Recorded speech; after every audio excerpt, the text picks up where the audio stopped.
Hello everyone, my name is Hisham. I'm the owner of Clemson Aeronautics, where we make the riveting and dimpling tools. Today we'll be setting up to dimple then rivet with the Card1 machine. We're gonna go through it step by step for dimpling again. Then after that we're gonna set up for the riveting. As far as handy tools are concerned with this machine, a 5/32 Allen wrench is important, of course, for these two screws right here. But also, if you can get just a small 5/32 Allen, but just a short one straight that you can put straight this way and use it after you loosen up the screw, it will be very helpful. I suggest that everybody make one of those early on in your build, so it will help you throughout the build, and just keep it somewhere around the machine. The first thing in our setup is that we're gonna attach the adapter plate to the squeezer. So we're gonna just put the squeezer pin in the squeezer, then put the adapter on it like so.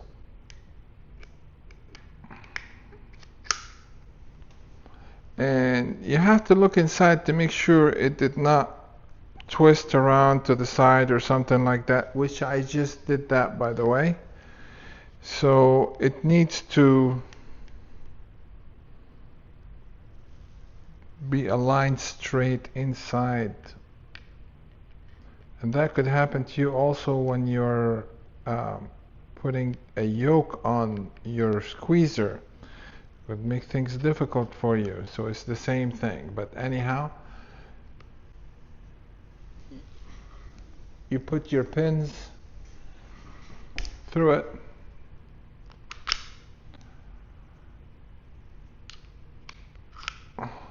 and you want about the entire flat that's on your squeezer pin to be exposed like so. Afterwards, we're going to take the smallest riveting die and put it in the squeezer ram here, or you call it squeezer pin, and just put it on the machine and put your whatever pins you have for the machine, like for the squeezer, excuse me, that you use with your yokes. In my case, I have made some of my own that's indestructible. So it's out of dowel pins. It's very hard. It's Rockwell 65. So I really like those. But anyhow. And maybe this is, yeah.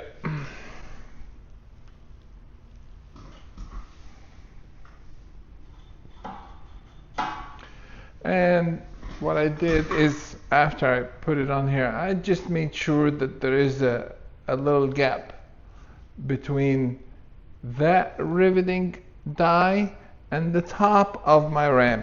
And if you can't quite see it, you can just stick a piece of paper in there. Supposed to be around 20,000, something like that, 20 thousandths of an inch, which is 0.030. 0.020 or 0.030 would be very acceptable. The next step after this, I want to set up the height that my pin will come down. So I'm pulling the trigger and this is coming down.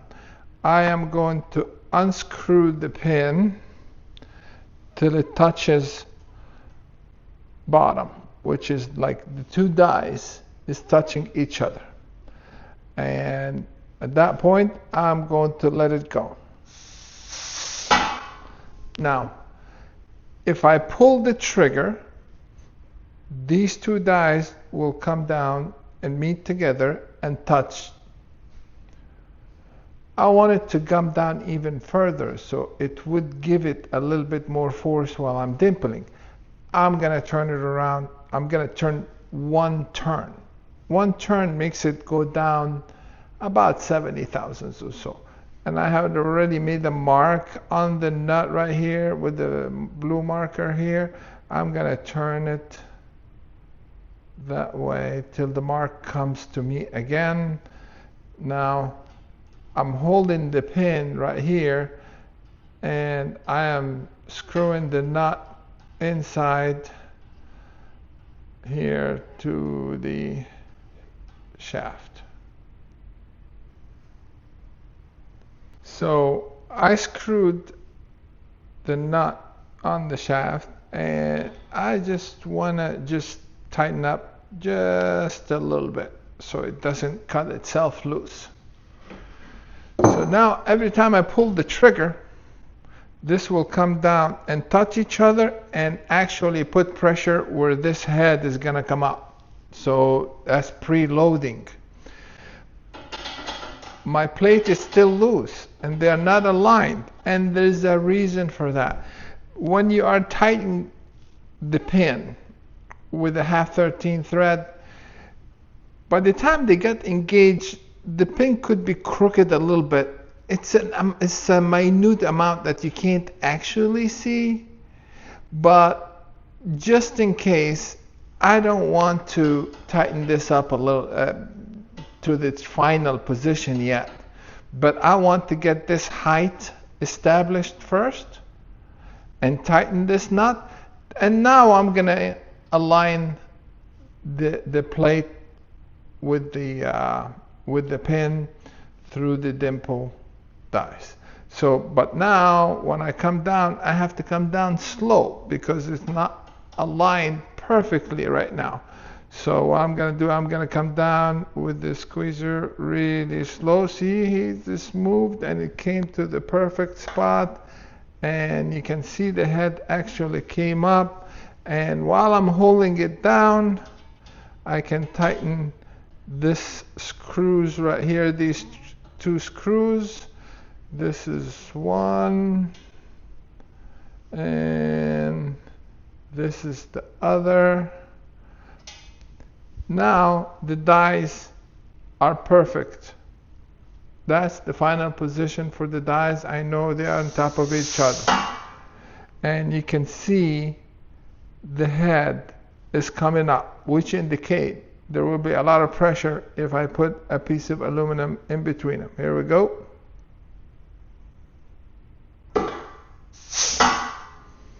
So now we're gonna try that, and I have some rivets right here. I am going to do the number 3 rivet. So let me align this right here, and I'm going to get that sheet that needed to be dimpled.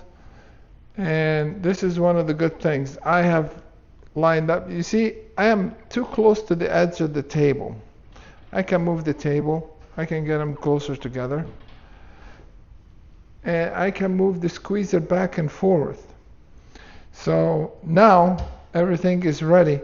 I am just going to go ahead and pull the trigger, and this is the right way.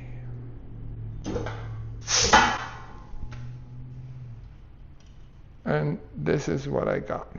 And I'm going to test it with the rivet. Actually, it looks fantastic. It's very, very flush. And one more test, which is I want to check the diameter of the hole.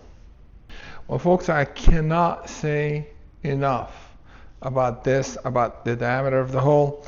These holes, just to confirm that you guys understand, I did not make that a number 40 drill or a number 40 reamer. I made it a 095 reamer. These holes, obviously, I made them myself in 2 sheets, and with a 3/32 drill, 0.09375. That's the size of the drill, which is supposed to be the size of the rivet as well. So when you dimple it, the hole grows. So let's see what the size of the hole is. And here it is, 102.5. If I had made that into a number 40 drill or a reamer, this size hole would have been at least 0.108, which would make the rivet really too small for it. So, but it looks good, and I'm gonna go ahead and continue dimpling the rest of the holes that's for the number 3 rivet.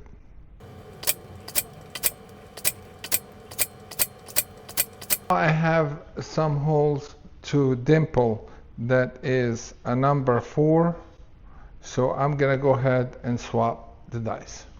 So now I loosened up the dimple die plate right here, and I swapped the dies, and of course I had the pins taken out. So now I want to adjust the height again to match those dies. Every time I do that, I have to adjust this, or it's not gonna line up. As I mentioned, the threads could be just every time you twist it, it will be off, or could be pointing in a different location just by a little bit. That would hinder the process. So what I'm going to do is I am going to pull the trigger now, and I'm gonna unscrew this pin right here. So it's touching now, they're touching each other, and I'm gonna get the nut with the mark in front of me again. Then I'm gonna unscrew it one turn. Then I'm gonna tighten the nut, and while I'm doing it, I kind of move the pin just a little bit to make sure, like, to center the threads a little better while it's going up. And I'm gonna tighten the nut a little bit here. It's tightened. So now this is loose, but the height we had already set. So I'm going to go ahead and pull the trigger very slowly. It lined up together, but the die is not sitting straight here. So what I'm going to do is I'm going to let it go and kind of flatten the die, or line it up a little bit right here. I'm doing it with the wrong hand here. Now the dies are matched and it's held together. I'm gonna take the wrench, tighten the screws. So the die is set in place. Now, every time I pull the trigger, these are lined up. It's perfect. And now I'm gonna dimple all the number 4 rivet holes.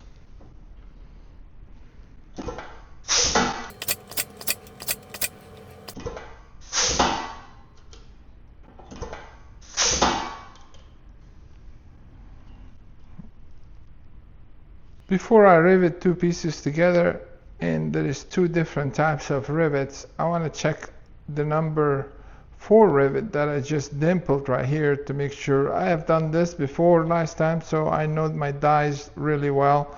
So as a matter of fact, the hole is a little bit bigger than I'd done last time. Last time when I riveted the other piece here, the result was a 0.140 hole. This time it was 0.146. I don't know what changed. It could be temperature, could be a little bit more pressure from this machine, but the end result was 5 thousandths bigger. But I'm not worried about that very much with the number 4 rivet because it's big. We have a lot of meat to spread. And this is the other side of the rivet. So you can see it's not a huge gap like it would be the case with a number 3 rivet. And here is what I was talking about as far as assembling and disassembling that particular plate or the riveting plate. I had loosened this up and took the dies out, and now I'm unscrewing the dimpling pin out of the machine, and I want to remove this. This is tight, so I'm gonna use that bigger Allen wrench, loosened it up just a little bit, and this one as well. I don't want to keep on going like this, so it's best to have a system when you're assembling and disassembling so you can save time. This is when this little bitty Allen wrench comes into play, and I'll just put it in here and very simply unscrew the screw easily. I got the first screw out, and here's the second screw, and now it's turn to put the riveting plate on. But before I screw this down, I need to check with my riveting pin. This is my riveting pin, and it's just a little bit longer than the dimpling pin. So if this was in here and I'm trying to put this, it won't go in. Okay, it's a little bit too long for that. So what I'm going to do is, before I put the plate, I'm going to go ahead and put that pin and screw it in all the way.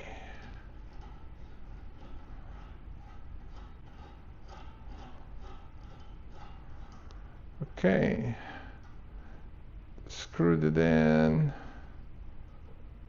all the way. Now I can get my riveting plate and put it in place.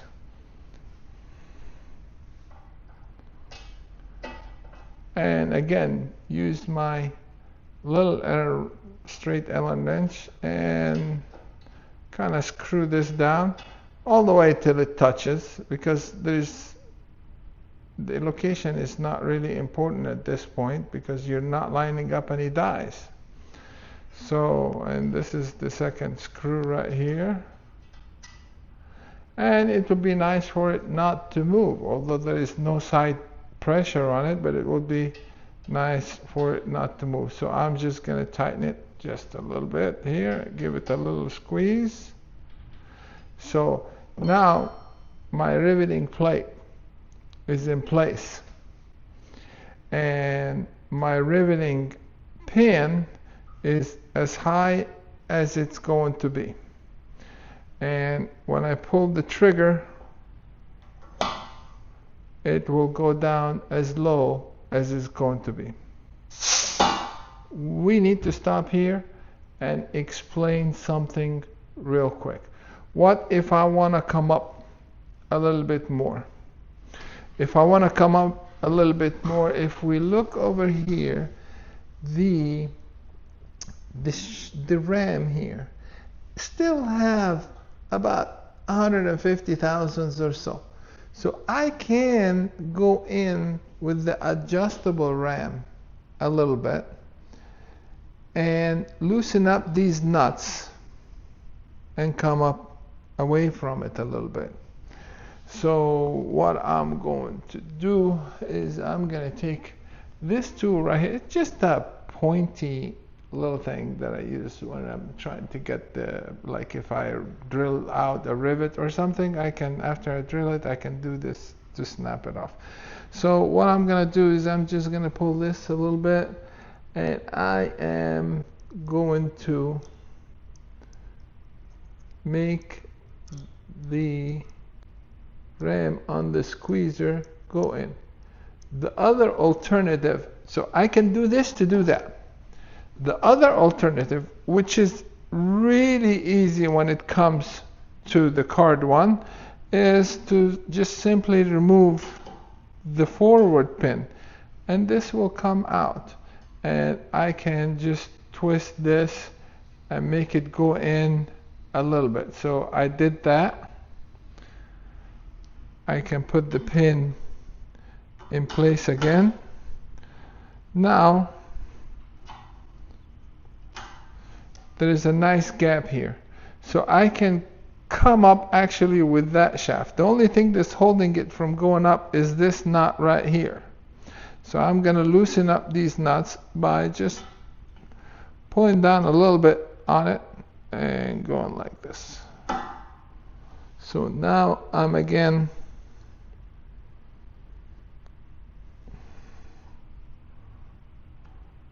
at a good distance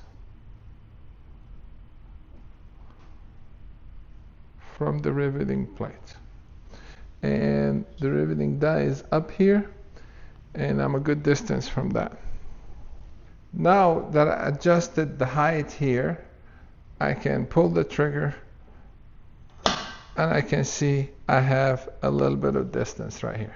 Now we're going to adjust the height of this pin first, then do more adjustment over here. So now I prepared my workpiece here. I'm using the 6 holes in the middle, and I put rivets in it, and I put painter's tape in the back. Now these pointy things on the clicos is in the way, and it's not sinking in my carpet enough to make it level. So I opened up the table just a little bit where the tip of that stays underneath the surface, and now the workpiece is touching my riveting plate. So we're gonna set up to rivet now the number 3 rivet.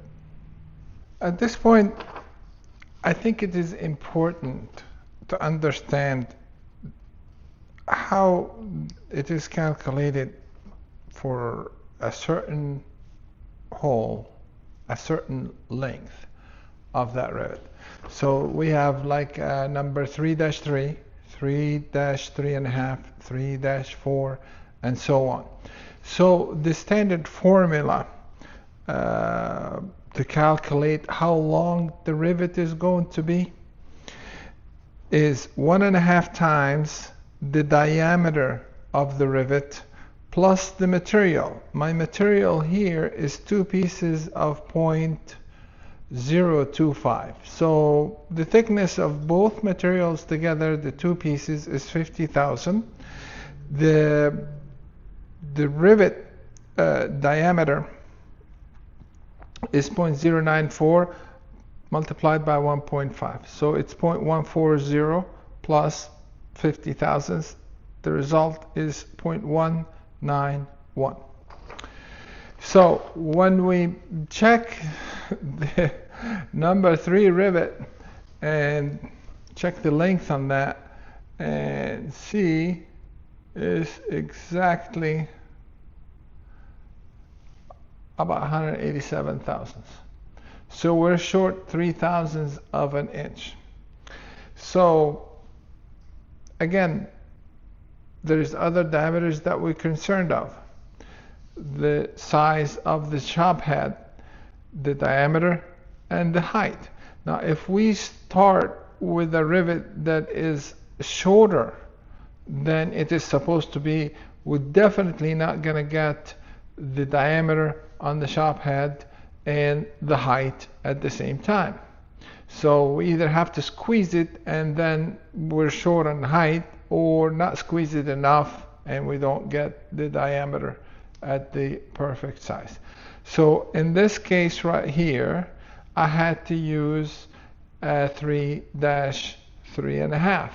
And when we look at that, it is 0.221, 220, something like that. So what does that mean? That means that we can actually get a bigger shop head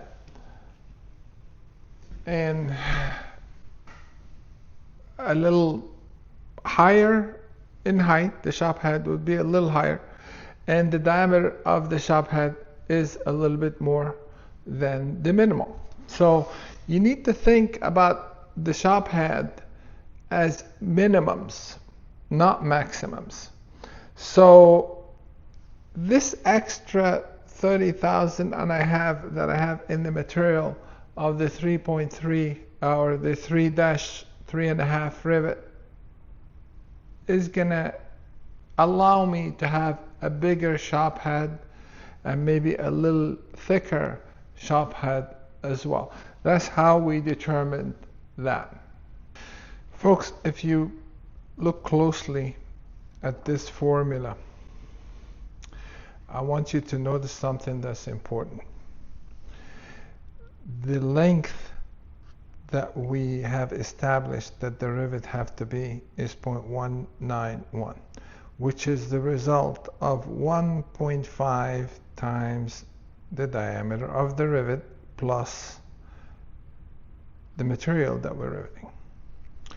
So in reality, we're supposed to have that sticking out of the skin. So we should have 0.141 sticking out here with the rivet sitting in there. Now, 1.5. If we look at the shop head when it's done, if it's done perfectly, it should be 1.5 the diameter of the rivet. So right now, I think if we, that 141, if we divide it by 3 and squeeze 2 of them, it will give us half of this diameter. I'm not sure if you understood me or not, but we'll try that. So we'll take that 0.094 and come down with the pin after it is set. I lined up the rivet right underneath my riveting pin, and I am going to pull the trigger. It is loose. Bear in mind, it is loose.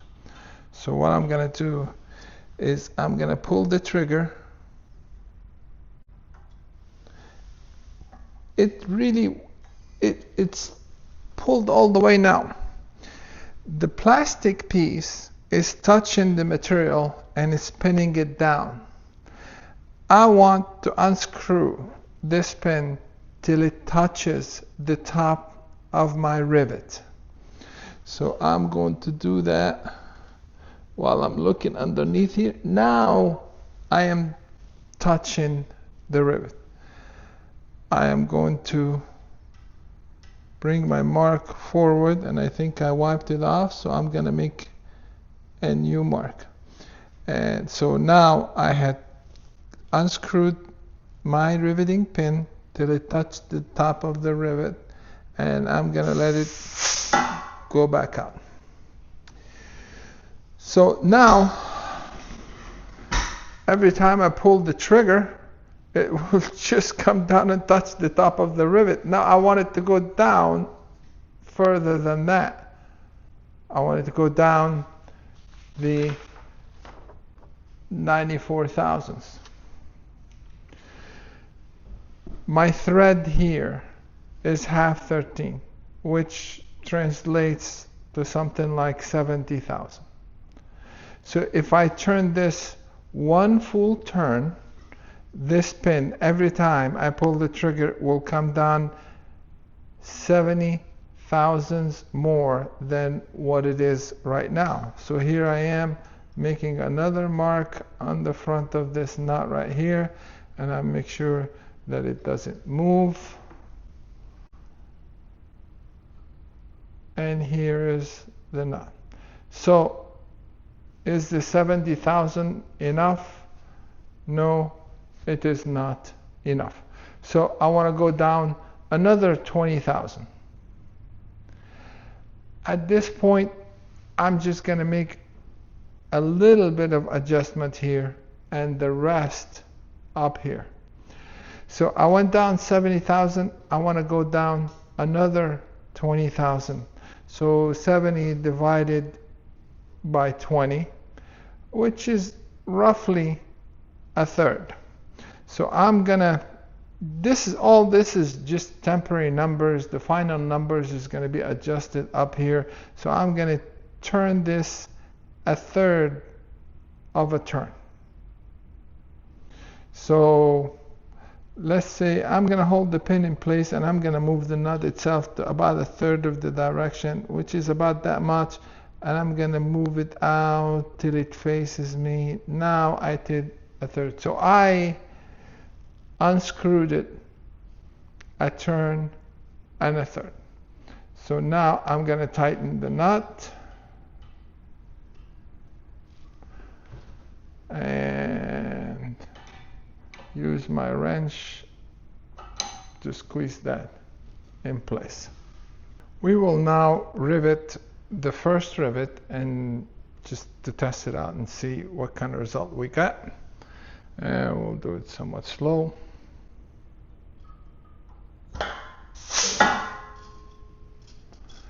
And not nearly enough, obviously. So we'll check the diameter to see where we're going with this, as far as how far down are we going to go. So the diameter of the rivet now is 0.119. Can you see that? Actually, let me see here, about 117. My goal really is to get it to 0.145. Between 117 and 1.145 is about 27 thousandths, which is a large extension of this pin to go down to. So what I can do in this case, instead of doing a fine adjustment from here, I'm going to do it from here. So I'm going to loosen this up again, and the mark is on my side. So I need to go down, we said 27 thousandths. You have to bear in mind that the flex will be more on the machine, of course, because it's pressing more. So you need to go down a little further than the 27 thousandths. Every turn is 70,000. So if I do a half a turn, it will go down 35,000. We'll do that and then we'll check it. Let's do it. And we'll turn the pin half turn. It's exactly the other side, and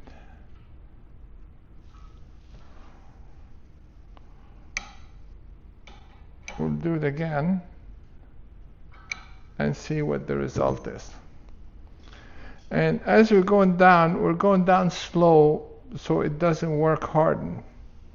And I think I'm kind of in the middle of the rivet here, so now we'll try it again.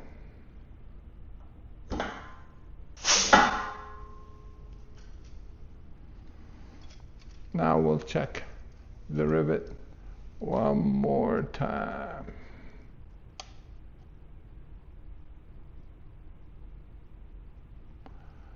One, 3, 5.5. So I need another 10 thousandths. Now 10 thousandths is a fine adjustment, and we want to do it from up here. There's another formula. The thread on the ram is 32 threads per inch. That means for every full turn here, it will move about 30,000 in the direction that you're moving it in. And I want to move 10,000. So I have to do more than 10,000 because the machine will flex even more. So what I'm going to do is I'm going to lower this time. And I'm going to make this half turn adjustment on the upper ram right here. Make it go out. And I am going to mark on it with the black. And I'm going to turn it till the other flat on the other side shows on my side, and here it is. So now it should go down about 15 thousandths more. Now bear in mind I had enough gap over here to do this, and we can do this again, and here we go.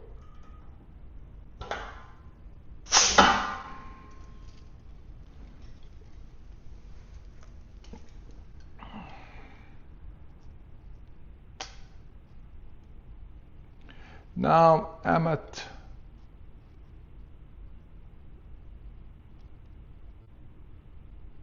139.5. I want to go down some more. And I'm usually aggressive about this a little bit, but I want you guys to do it one step at a time till you get a hold of the numbers, so you don't overdo it. So I still have another 5 thousandths or so. The ideal shop head diameter is actually 0.141.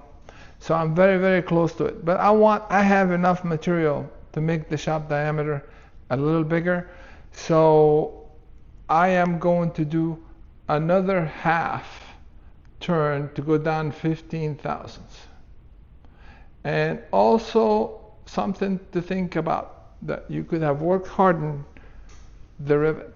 So now the pressure that you're putting on it is a little bit too much just to squeeze that one particular rivet that you worked hardened. So we're going to do this one more time here and see the final result.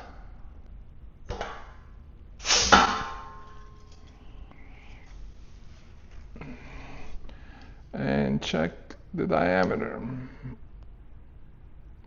Is 146, which is absolutely perfect.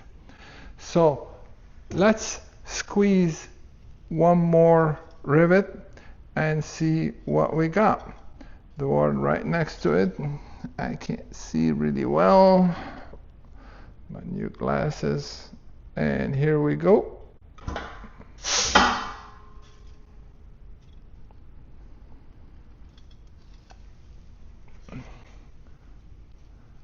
And 145. Let's do all the rest and see what we got.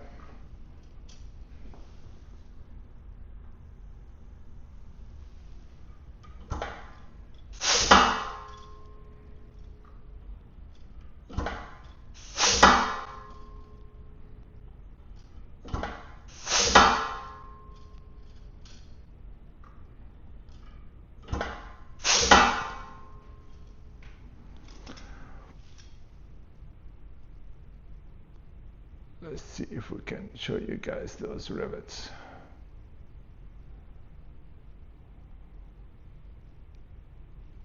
Now, let's measure them. Now, the original rivet came out after all of this like 146.5. Then this one, 144.5. This one, 145.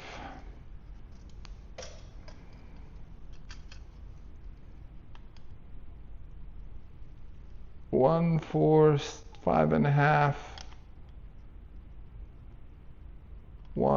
Hang on a second. Yeah. 145.5. Folks, this is what this machine is all about.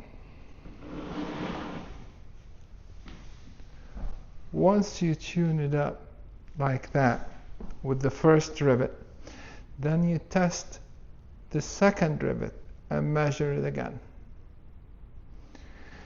The rest after that are the same. We just measured all of those. They are 0.145, 0.145, 0.144 and a half. That's what this machine is. That's what it's made for. So the rudder skin have all these stiffeners on it, and you're not gonna use clicos. You're just gonna put the rivets in there, and you're gonna set your stiffeners on there, and you're gonna all of them in one sheet, and you're gonna lay it down on these two tables here, and you're gonna move this machine back and forth like that to rivet those. And you can go back and check some of the videos that I have when I was doing the rudder videos, when I was riveting the skin. Every rivet is the same. So when you squeeze every rivet the same, and you turn it around and move that tape, from the other side where the people are gonna see it, which is outside the rudder, they're all gonna be the same. Ask people that have this machine how beautiful that is. And you can do that. I have finished the vertical stabilizer, the rudder, the horizontal stabilizer, and I'm working on my elevators. So I'm expecting to do some of this with the elevators too. And I was wondering what else I can do with this machine on this airplane that would make it well worth it for me. I just found out there is some videos out there, some super nice guys documented their build, and one of them, the tail cone, all these J stiffeners on the side of the fuselage, in the middle, the center floor of the tail cone. They used this machine to do it. They did it before it was assembled together. They did it where they actually just do these J runners, then assemble, clico it, and do the rest with the rivet gun. There is stuff to be done with this airplane on the ailerons, on the flaps, even the fuel tanks. You have stiffeners in there that you can use this machine with and give you just beautiful look from the outside, because all the rivets are the same. As far as the number 4 rivet, can the machine do it without the braces? Yes, it does have enough strength to squeeze it, but the problem is not really this squeezing part of it, is the perpendicularity to give you a good sharp head. And here is the secret. This machine will do the number 3 rivet because it have enough strength in the torsion way to be able to go down and rivet a number 3 rivet without a problem. But for a number 4 rivet, if it's not absolutely perfect, then the torsion come into play. That's why we have the braces. As a matter of fact, if you look at these braces, you'll find one that's written on it right and one is left, because these holes for these braces are custom made. If you get your machine and there is nothing written on it, that means they're identical.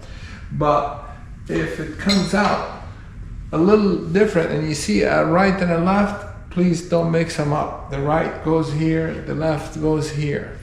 And that will fix the machine as far as torsion is concerned, so you would be able to do a number 4 rivet without a problem. And you can go back to some of the videos that I have riveting the number 4. It will, once you have the braces in there, it's just as easy as you would with the number 3 rivet. At the end, I would like to thank you guys for watching our video today, and I hope you learned something from it. And for those of you who don't have a machine, and at really any stage, if you're in the middle of your empennage, you still can get a lot of use out of this machine as far as riveting is concerned. If you have a DR-DD2 and you want to just improve on the dimpling part, you can buy the conversion kit for your DR-DD2 and put it on your machine, and it becomes automated, and you just pull the trigger and it will do the dimpling for you, and it's very precise because all of it will be the same. It will come down to the same point and stuff. Thank you guys for watching. We'll see you next time.